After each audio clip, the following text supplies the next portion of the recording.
আসসালামু আলাইকুম। প্রিয় দর্শক, অন্য মঞ্চের আলাপচারিতায় আপনাদের সকলকে আমন্ত্রণ জানাচ্ছি। বাংলাদেশের অস্থির রাজনীতিতে প্রতিনিয়ত নিউ ডাইমেনশন হচ্ছে। বিএনপি কি সত্যি সত্যি কুলহারা হয়ে গেল? সাংবাদিক মাসুদ কামালের ভাষায় মাইনকা চিপায় পড়ে গেল?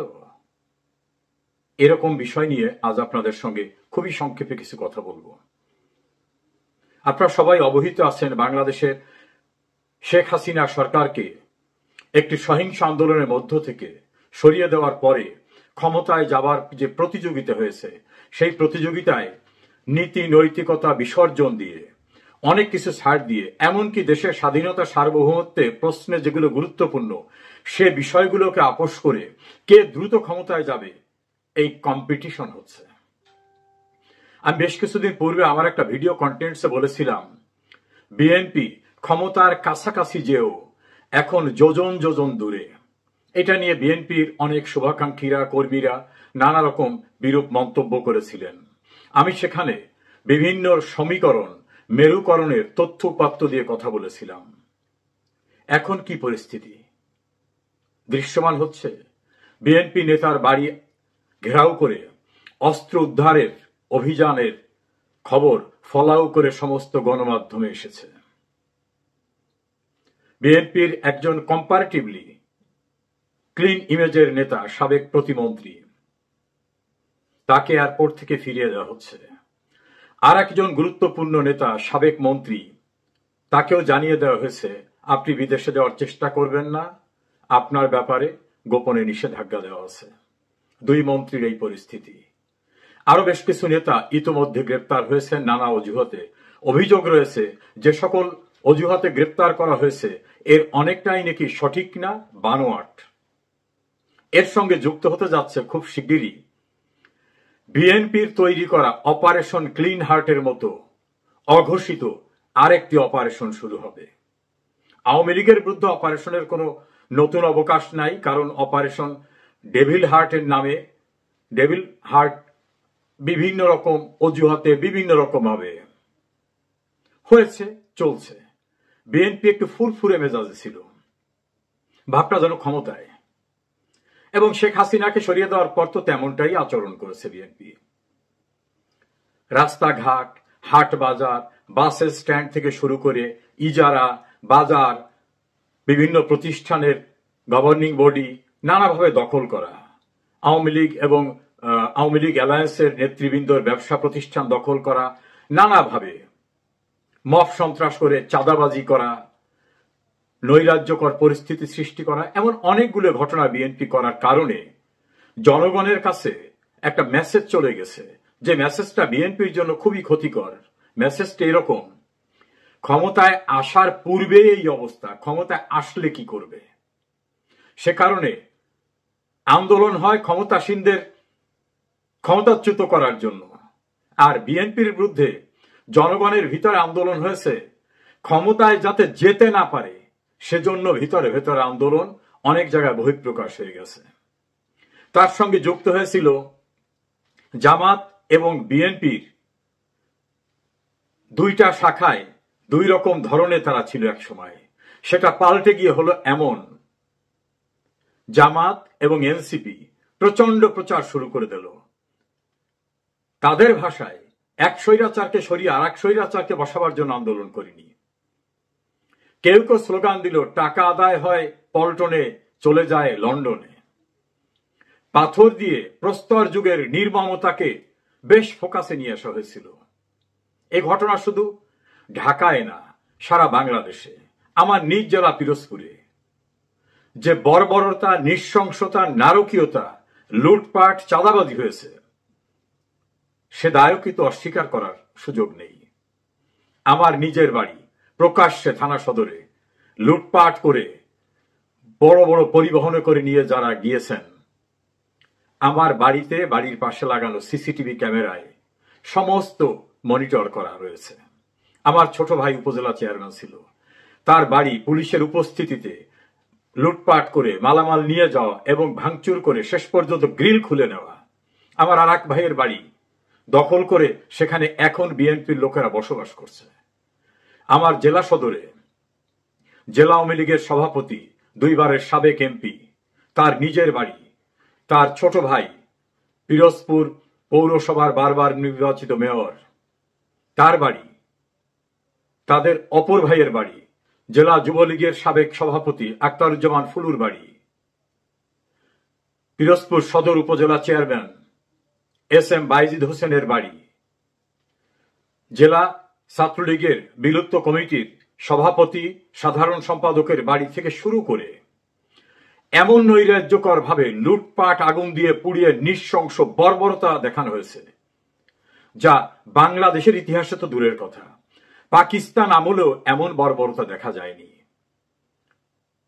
এখন ডিজিটাল যুগ, যারা যারা এসব করেছেন সমস্ত তথ্য উপাত্ত সংগ্রহে রয়েছে, প্রয়োজনের সময় সেটা হয়তো ব্যবহৃত হবে। তার চেয়ে আরো একটি উল্লেখযোগ্য বিষয় হলো সরকারের 3টি গোয়েন্দা সংস্থা DGFI, NSI এবং পুলিশের স্পেশাল ব্রাঞ্চ এই সমস্ত ঘটনার উপরে রিপোর্ট করে রেখেছে। সেই রিপোর্টে ভয়ঙ্কর সব তথ্য এবং বাস্তব তথ্য ফুটে উঠেছে। হয়তো এখন অ্যাকশন হবে না, কিছুদিন পরে হবে, না হয় আর কিছুদিন পরে হবে। একটা গল্প বলি। আওয়ামী লীগ ক্ষমতায় থাকা অবস্থায় আওয়ামী লীগের এক গুরুত্বপূর্ণ নেতা, তিনি আওয়ামী লীগের শীর্ষ নেতাকে বলছিলেন, আমরা তো এখন ক্ষমতায়, আমাদের পিছনে কেন NSI, DGFI ইত্যাদি ইত্যাদি লেগে আছে। উনি বলেছিলেন, ওদের কাজ ওরা করবে, এখন তোমরা ক্ষমতায় আছো, তোমাদের বিরুদ্ধে অ্যাকশন হবে না, সময় মতো গুলো ব্যবহৃত হবে। যারা নৈরাজ্যকর পরিস্থিতি বিএনপি, জামাত, এনসিপি করেছেন, তাদের সমস্ত তথ্যপত্র শুধুমাত্র যারা ক্ষতিগ্রস্ত তাদের কাছে আছে তাই নয়, সরকারি গোয়েন্দা সংস্থা সে রিপোর্টগুলো সাবমিট করে রাখছে। আমার একটা রিপোর্ট দেখার সুযোগ হয়েছে গোয়েন্দা সংস্থার, বেশ বেদনার্ত হৃদয়ে দেখলেও আমি খুব খুশি হয়েছি যে ভয়ঙ্কর সব তথ্য উঠেছে।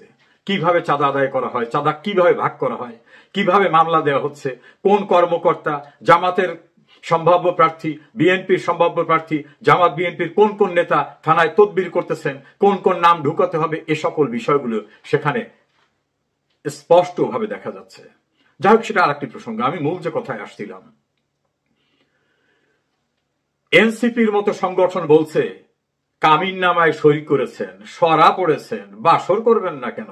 বিএনপিকে কোন পর্যায়ে নিয়ে গেছে, এমন নিকৃষ্ট ভাবে এত নিম্নমানের উদাহরণ দিয়ে বিএনপিকে তুচ্ছ তাচ্ছিল্য করা হচ্ছে। জামাত ইসলাম পরিষ্কার ভাবে বলে দিয়েছে, এটা হবে না, এটা হবে, এটা হবে। ক্ষমতাসীনদের দল অর্থাৎ ইউনূসের দল, তারা জোট পাকিয়ে কিভাবে নির্বাচন পিছানো যায়, কিভাবে অস্থিতিশীলতা দেখিয়ে বলে এখন নির্বাচনের পরিস্থিতি নাই, করা যাবে না, সব কিন্তু মেটিকুলাস ডিজাইনে করা হচ্ছে। তাদের একটা স্ট্র্যাটেজি আছে, সেটা তারা ঠিকঠাক মতো করছেন। বিএনপি দ্রুত ক্ষমতায় যাওয়ার জন্য কোন বিদেশ থেকে আনা ভাড়াটিয়া ডক্টর আলী রিয়াজ যে বাংলাদেশের নাগরিকই না, তার পিছনে গিয়ে ধর্ণা দেয় বড় ব্যাগ নিয়ে সালাউদ্দিন সাহেব সহ অন্যান্যরা। মাহমুদুর রহমান মান্নাদের মতো পরিচ্ছন্ন রাজনীতিক ব্যক্তিরা, টকশোতে গিয়ে কথা বলা জুনায়েদ সাকিরা, তাত্ত্বিক কথা বলা বিপ্লবী ওয়ার্কার্স পার্টির সাইফুল হকরা সহ অন্যান্যরা সবাই ধর্ণা দিয়েছে কার কাছে? আমেরিকার থেকে আসা এক লোক যে বাংলাদেশের প্রিয় জন্মভূমির নাগরিকত্ব ছেড়ে চলে গেছে, তার কাছে গিয়ে ধর্ণা দিচ্ছে, আমাদের এই দয়াটা শোনেন, আমাকে এইটা শোনেন, এইটা রাখেন প্লিজ, এইটা নোট অফ ডিসেন্ট। কি করুণা ভিক্ষা করতেছে ক্ষমতায় যাওয়ার জন্য। শেষ রক্ষা হলো না। এখন বিএনপি বলছে তাদের সঙ্গে প্রতারণা করা হয়েছে, তারা নাকি প্রতারণার শিকার। প্রতারণার শিকার সেদিনই হয়েছেন যেদিন অবৈধ ক্ষমতা দখলদারকে নিয়ে উচ্ছ্বসিত হয়েছিলেন। প্রতারণার শিকারের কথা মাহমুদুর রহমান মান্না সাহেব বলেছেন, আমার অত্যন্ত প্রিয় একজন মানুষ তিনি। এখন একুল অকুল দুকুল হারানো অবস্থা তাদের, কুলহারা কলঙ্কিনীর মতো হয়ে গেছেন, মাইনকা চিপায় পড়ছেন। বিএনপিকে ন্যূনতম ছাড় জামাত এবং ইউনূস দেবে না। এনসিপি জামাতের তৈরি করা সংগঠন, কারাগারে থাকা অবস্থায় জামাতের দ্বিতীয় প্রভাবশালী ব্যক্তি ডাক্তার সৈয়দ আব্দুল্লাহ মোহাম্মদ তাহের, তিনি গণমাধ্যম ব্যক্তিত্ব, সাবেক এমপি, গোলাম মাওলা রনিকে বলেছিলেন ওই নাহিদ অর্থাৎ জামাত এনসিপির প্রধান ও আমাদের তৈরি, আমরাই তাকে গ্রহণ করেছি। বিবিসির সঙ্গে ইন্টারভিউ দেওয়ার সময় তাহের সাহেব পরিষ্কারভাবে বলছেন শেখ হাসিনা বিরোধী আন্দোলনটা ছিল জামাত শিবিরের আন্দোলন, আমরা নামটা ব্যবহার করিনি, তাহলে ওই বাম ধারার কিছু লোকটোকেদের রিজার্ভেশন আছে, ঝামেলা করবে, এই জন্য আমরাই করেছি। ইউনুস বলেছেন ক্লিন্টন ফাউন্ডেশনে মেটিকুলাস ডিজাইনে সবকিছু করেছি, এটা হঠাৎ কিছু না। জামাতের ইউরোপের মুখপাত্র রব মোল্লা সাহেব ইউকের একটা টেলিভিশনে ইন্টারভিউ দিয়ে বলছেন শেখ হাসিনা বিরোধী আন্দোলনের বড় ক্রেডিট ডক্টর ইউনুসের। জানতে চাইলেন সঞ্চালক কেন, কিভাবে? বললেন লবিস্ট ফার্ম নিয়োগ করা, লবিস্ট ফার্মের সমস্ত টাকা পয়সা দেওয়া, অর্থাৎ শেখ হাসিনার বিরুদ্ধে বিশ্ব শক্তিকে কাজে লাগানো, বাংলাদেশে টাকা পয়সা দেওয়া, এটা ডক্টর ইউনুস দিয়েছেন। এই কথাগুলো শেখ হাসিনা বিভিন্ন সময় বলতেন। তথাকথিত প্রগতিশীলরা বলতেন না না, এগুলো হচ্ছে শেখ হাসিনার ক্ষমতায় থাকার জন্য একটা অজুহাত। হিসাব মিলেছে, শেখ হাসিনা কোনো আপোষ করতে চাননি, দেশের স্বাধীনতা সার্বভৌমত্ব এগুলো দিয়ে মুসলিকা দিয়ে ক্ষমতায় থাকতে চাননি। দ্রুতগতিতে ক্ষমতায় যেতে অনেক ছাড় বিএনপি দিয়েছেন। লন্ডনে ইউনুস এলে তার সঙ্গে গোপন বৈঠক করার পরে বিএনপির যারা একটু সোচ্চার ছিলেন, গয়েশ্বর রায়, মির্জা আব্বাস সহ সবার মুখে কস্টেপ মেরে দিয়েছেন তারেক রহমান, কোনো কথা বলবেন না। এমনকি বিএনপির মহাসচিব মির্জা ফখরুল ইসলাম আলমগীরকে মাইনাস করে জিয়া পরিবারের আত্মীয় এবং ক্ষমতার প্রভাবান্বিত সালাউদ্দিন সাহেবকে দায়িত্ব দিয়েছেন সবকিছু দেখভাল করার। কদিন আগে দেখলাম ডক্টর মঈন খান কি যেন বলতে চাচ্ছিলেন সাংবাদিকদের, সালাউদ্দিন সাহেব তাকে থামিয়ে দিয়ে নিজেই বললেন। এখন সেই সালাউদ্দিনই বলছেন যে আমাদের স্বাক্ষর করা কাগজ সরিয়ে ফেলা হয়েছে, বিএনপিকে মাইনাস করা হবে, শুধু মাইনাস না, মাইনাসের সর্বশেষ সীমায় নিয়ে যাওয়া হবে। এক হলো শেখ হাসিনাকে সরিয়ে দেওয়ার পর লুটপাট, ভয়ঙ্কর নৈরাজ্য, সহিংসতা, মব সন্ত্রাসের কারণে বিএনপি জনগণের কাছে অপমানিত হয়ে গেছে, আর দ্রুততার সঙ্গে ক্ষমতায় যাওয়ার প্রতিযোগিতার পথে বিষাক্ত কাঁটা বসিয়ে দিয়েছে তাদের একসময়ের আপনজন জামাত এনসিপি। তাদের ফাঁদে পা দিয়ে বিএনপি এখন সবকুল হারা অবস্থায়, এবং এটা আরো দৃশ্যমান হবে খুব শিগগিরই। আজ আমি যাদের সামনে এই কথা বলছি তারা দেখবেন আমার এই অ্যানালাইসিসের যে সকল ভিত্তি আছে সেই ভিত্তি স্বল্প এই ভিডিও কন্টেন্টসে বলা সম্ভব নয়, তবে আমি নিশ্চিতভাবে আপনাদের তথ্য দিচ্ছি বিএনপিকে রাস্তায় বিষাক্ত কাঁটাবিদ্ধ অবস্থার ভিতরে ফেলার জন্য যা কিছু করার দরকার সে ব্যবস্থা পরিকল্পিতভাবে একটা সুপরিকল্পিত স্ট্র্যাটেজিক প্ল্যানের মধ্য থেকে অন আফটার অ্যানাদার করা হচ্ছে। ক্ষমতায় চলে গেছিলেন না বিএনপি, পল্টনের সভায় শেখ হাসিনাকে সরিয়ে দেওয়ার পর বলা হয়েছিল না খুব শিগগিরই তারেক রহমান আসবেন, এখানে বক্তব্য রাখবেন। তারেক রহমান এসেছেন, আসেন নাই, তার কাছে হয়তো অনেক তথ্য আছে। তারপর তিনি অনেক ছাড় দিয়ে গণভবন, প্রধানমন্ত্রীর কার্যালয়ের অফিসগুলোয় বসতে স্বপ্নবিলাসী হয়েছিলেন। কিন্তু রাজনীতিতে বিএনপি এত অপরিপক্ক যে এখন বিএনপি ক্ষমতা তো দূরের কথা, বিরোধী দলে থাকবে কিনা সে বিষয়টা নিয়েও তাদের ভেতরের প্রতিপক্ষ যারা জামাত, এনসিপি, ইউনুস এবং অন্যান্যরা, সেটাই তারা এখন বিবেচনা করছে। আর সেই জায়গায় মানুষ এখন বলা শুরু করছে আওয়ামী লীগে ভালো ছিল, আওয়ামী লীগে ভালো ছিল। বোঝা গেল বিষয়টি।